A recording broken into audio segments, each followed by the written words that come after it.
తెలంగాణ పశుగణాభివృద్ధి సంస్థ చైర్మన్గా చరణ్ కౌశిక్ యాదవ్ బాధ్యతలు తీసుకున్నారు. తనకు అవకాశం కల్పించిన సీఎం రేవంత్, పీసీసీ మంత్రులకు, హైకమాండ్కి ధన్యవాదాలు తెలిపారు.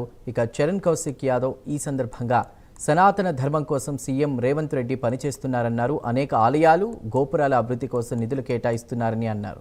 గో సంరక్షణ బాధ్యత తనకు అప్పగించారన్నారు. గో రక్షణ కోసం పనిచేస్తానంటూ చరణ్ కౌశిక్ యాదవ్ తెలిపారు. పాల ఉత్పత్తిని పెంచేందుకు కృషి చేస్తానని, లైవ్ స్టాక్ డెవలప్మెంట్ అభివృద్ధి కోసం పనిచేస్తానన్నారు. పశుసంవర్ధక శాఖ అభివృద్ధి కోసం తన వంతుగా పనిచేస్తానని తెలిపారు.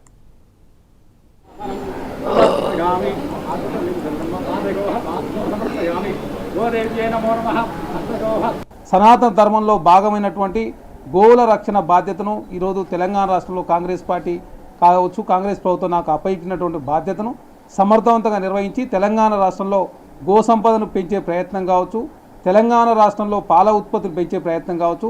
ఇప్పటికే తెలంగాణ రాష్ట్రంలో 14 లక్షల లీటర్లు ప్రతి మంతు మనం దిగుమతి చేసుకుంటా ఉన్నాం. కాబట్టి తెలంగాణ రాష్ట్రంలో పాల ఉత్పత్తి అనేది చాలా కొరత ఉంది. కాబట్టి పశు సంపదను పెంపొందించే ప్రయత్నంలో కాంగ్రెస్ పార్టీ చొరవ చూపిస్తూ ఉంది.